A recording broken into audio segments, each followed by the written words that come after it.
Exploring volcanoes, a fiery adventure. Do you know what a volcano is? Volcanoes are like big mountains that can sometimes explode.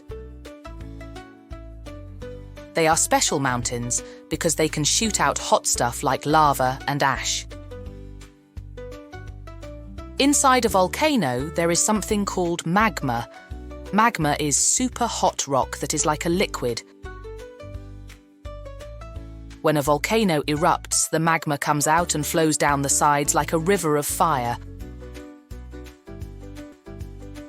Volcanoes can be found all around the world.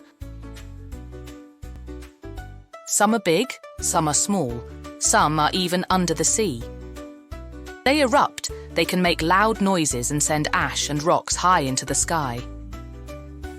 But volcanoes aren't just about explosions, they also create new land. When lava cools down, it turns into rock.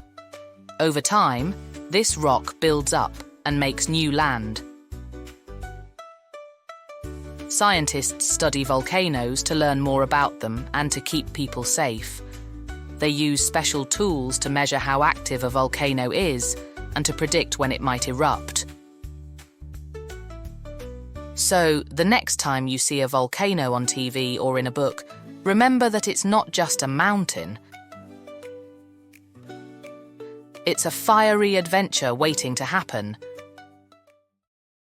A special thank you from the heart.